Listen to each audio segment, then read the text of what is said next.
Alright, welcome back everybody to Let's Play Paper Mario. In the last part we found a clone of Cooper, I guess, and judging by the text that we saw him say, I'd say the left one's the fake, don't you guys think?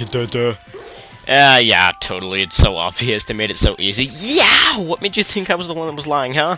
Must have been luck, and what his instincts that good? Don't be such a crybaby, you lost. What were you thinking, trying to trick Mario like that? So nobody has instincts of like a 3-year-old. What? Shut up, I'll trick you!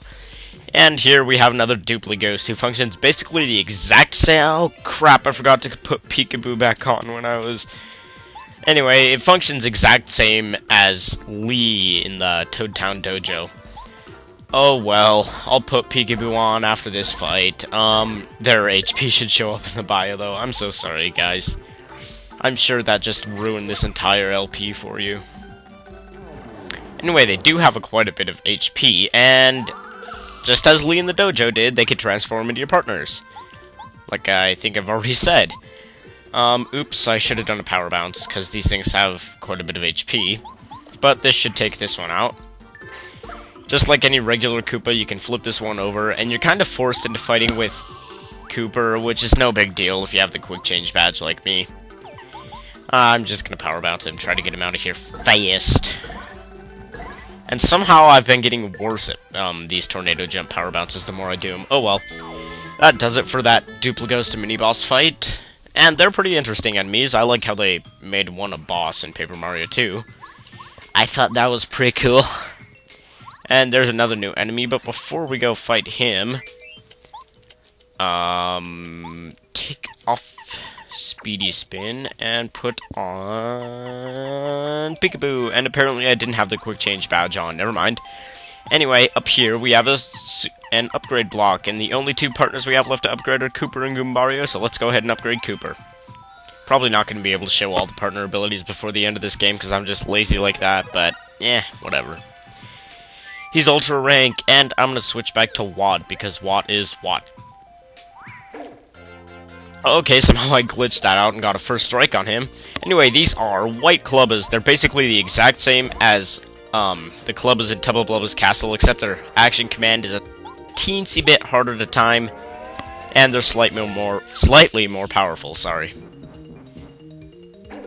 See, it's a little bit more delayed. But anyway, let's go ahead and take him out. And I think there's a heart block up here somewhere, and if there's not, I'll just use Smooch to heal, because I'm getting kind of low on HP. Okay. Alright, let's see. What is up here? What is up? Anyway, here's an interesting area. Let's see. If you take one of these items out... I can't carry any more items. Here, I guess I'll just eat this iced potato that you're not supposed to see yet, but... If you take one of these items out, a wall will fall in front of you, so you have to be like Indiana Jones and put a different item back. How clever, I see. But I don't think I need that shooting star, because I'm just too cool. Yeah, anyway, it works for the Snowman doll and the Thunder Rage the exact same way, so you can't continue until you put something else back, but no real big deal. Anyway, what's this? Here's a space where you can put something. Ew, no. Anyway, sorry this episode's coming up so late, or even if it's coming up on Monday, guys. I've been so into the Speed Gamer's Mother Marathon. They ate a Butjalokia, which is the hottest pepper in the world. They made a sick drink that Chugga Conroy drank. He sang a Hardware Store by Weird Al Yankovic. Anyway, come in here, we get some pretty amazing music too, as with most of this chapter, and at last, it is Mario. I'm glad you found this place. I've been expecting you. Oh, do you find it strange that I know of you? My name is Madame Merlar. I'm a messenger of the stars. You know Merlon and Merle well. I am their ancestor. The stars spoke to me of you through my dreams. I think this character is also in Super Paper Mario, and you actually get to meet her, like, kind of in person. They said you should come to the shrine on Shiver Mountain. It is here that I guard the way to the Crystal Palace. We have little time to waste, so listen carefully. You may not know this, but the followers of Bowser have invaded Crystal Palace, where stars are honored. Now what I have to tell you is very important. Listen to every word I say. Can't tell you the whole tale. In the interest of time, I'll be brief, so pay attention to the key points. Haven't we heard this before? The story begins a long, long time ago in a galaxy far, far away. Except far, far away in a long time ago. Airplanes didn't exist yet they could hover. And oh, such a sight it was so... gross. No, the others, so then, yeah, okay, very cool. I love how your partner doesn't fall asleep. They're just like standing there staring onward as they always do. Dot, dot, dot, dot, dot, dot. So that's why you must get Bowser's men out of the Crystal Palace. But hey, you, were you even listening to my story? Pop. You had a snot bubble. Why would a bubble be like square like that? Well, okay then. As I was saying, you need the Star Stone to reach the palace. I'll give it to you. You know, I'd rather take that massive diamond than this Star Stone. I'll just like sell that and buy some lawyers and maybe some bouncers, and Bowser will never get to me. Yeah. Anyway, we actually have to go grab it rather than her giving it to us. How lazy is that stupid ghost? Anyway, we can use this to open the path to the Crystal Palace, so hooray. Only a little bit of backtracking this time, guys, not 3,000 miles. But as I was saying, yeah, the Mario Marathon is really, it's just so entertaining. There's so many different people there, so many different personalities, so many great commentators. By the way, if you like that music, stay in there forever, because after you put the Star Stone in, we can never go back to that area, even though she said she should tell us the full tale sometime. Whatever. How stupid, she really didn't think that out, did she? Anyway, yeah, the Mario Marathon's super fun, guys. The speedgamers.com is where you can find it going on until June, like, till 5 days from now, I guess. That's all I'm gonna say. Anyway, there's a white club over here, and a badge block that has the Mega Jump badge. Stomp on an enemy using tons of attack power. If you know the it's the powers... I didn't explain this when we got the Mega Smash, did I? It's basically an upgraded version of the power move, like power jump. It's an upgraded version of that, so you hit a lot higher for slightly more FP. Anyway, I'm gonna cut back to going all the way up to the top of those stairs, because there's really no point in me showing it again. Alright, here we are. I really didn't want to show those, like, 10 seconds of me crawling up the stairs, and I was right. There is a heart block here. Hooray!